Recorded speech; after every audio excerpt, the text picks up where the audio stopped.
So is this a motorcycle channel? Is it a hiking channel? Is it a mental health mindset channel? It is all that and more, but I think the term adventure lifestyle channel is more fitting. If you are here for one flavor of adventure but not the other, I totally understand. If you're here because you're interested in all the modalities of adventure, then you're in the right place. So that's why in this video, I'm super excited to share with you about my upcoming adventure and how I'm preparing for it. So stick around to find out more.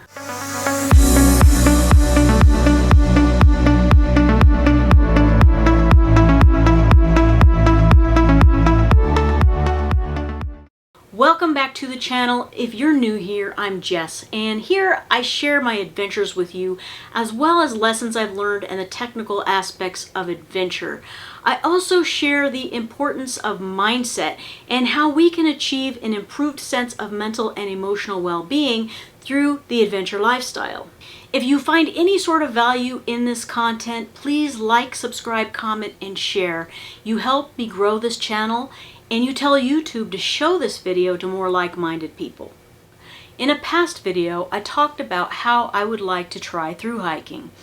Now, I've always enjoyed hiking, but never thought that I would be interested in living on the trail for an extended period of time. About 2 years ago, I developed an interest in this sort of adventure.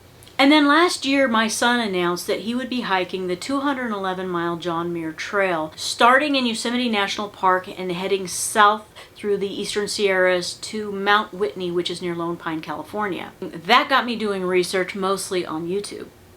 That's when I discovered that people actually take time out of their lives to hike entire trails, such as the Pacific Crest Trail, the Continental Trail, and the Appalachian Trail, and there are many more, for anywhere from like 3 to 6 months straight.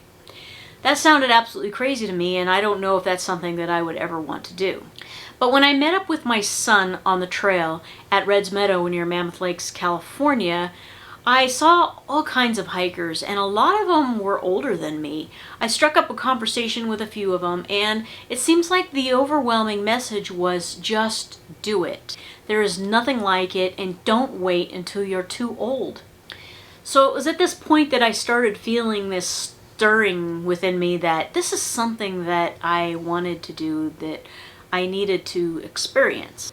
So I wondered, could I hike the John Muir Trail? So I let the idea stew for a while, and over the next year my research continued. I started doing longer day hikes, wondering, can I walk 211 miles? So I did not set this goal in stone, and it's still not set in stone until I have a trail permit and I set foot on the trail. Most of the doubts that I have are relating to my physical ability to accomplish the trail. I have sensitive feet after all. I have an injury that I'm still dealing with from over a year ago. I've got a chronic back issue that I have to be extremely mindful of. Not to mention the financial cost to acquire all the necessary gear. So I told myself a year ago that I would start preparing to hike the John Muir Trail the summer after I turned 50. Don't tell anyone I'm that old. That would give me 2 years to figure out if this is something I really wanted to do and to get myself ready mentally and physically and to acquire the gear that I need. Sometimes goals aren't really clear at first. They start out kind of like an itch that you need to scratch, an idea, something that you can't stop thinking about. It's an idea that becomes an undercurrent to all your daily thoughts, an idea that consumes your imagination. You might not even define it as a goal right away, but just an idea in the beginning stages. But you lean into it and you start doing things that are in alignment with that idea. You start moving in that direction, and if it still feels right, then you make it a goal. Sometimes this takes months, sometimes it takes years, but the more you lean into it, the more it seems like a real possibility. One way I am leaning into my goal is by gaining experience. I have 0 experience backpacking in the backcountry. So I have committed to a 4-day backpacking trip with my son in the Eastern Sierra Mountains. Now, I was supposed to be there right now, but due to unforeseen circumstances, the trip had to be delayed for a few weeks. At first, I was really bummed about it being delayed, but now I see that having a few more weeks to prepare will really benefit me. So some of the doubts that I have are related to physical conditioning. Even though I do exercise on a regular basis, as I mentioned earlier in the video, I have a foot injury that never healed properly. Sure, yeah, I can walk 10 to 15 miles, but I'm not gonna lie, I'm really hurting the next day, and it takes me a little while to recover. Not only that, I'm extremely blister prone, so I question, will I be able to walk 10, 15, 20 miles in one day and then turn around and do it again the next day? And I haven't hiked those kind of miles with a heavy pack on since my days in the Marine Corps. Those are all things that I have to consider before I just go out there. Now, I want to enjoy my time out there. I want to enjoy the company of my son, and I don't want to be all butthurt and miserable because I destroyed my feet and my back. So over the next few weeks, I'm going to be preparing myself for this trip into the backcountry, and that means putting in some miles with my new pack and sorting out my gear in order to have the lightest possible load.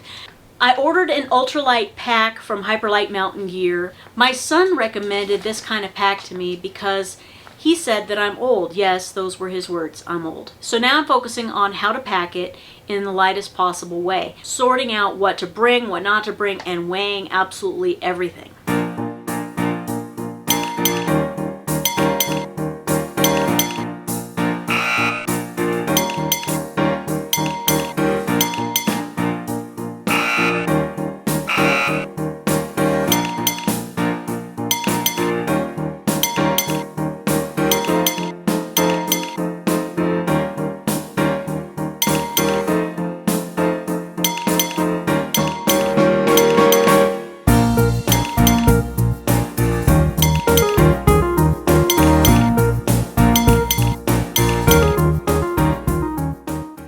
I'm also going to focus on some conditioning exercises that are specific to backpacking. I will also focus on some conditioning exercises that are specific to backpacking instead of my normal workout routine. As far as mental conditioning, I'll be aware of a fixed mindset that gives rise to feelings of doubt and fear.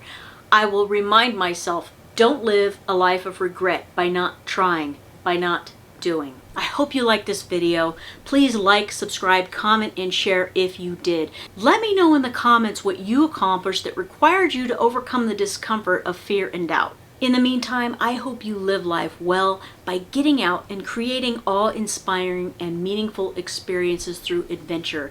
And I will see you in the next video.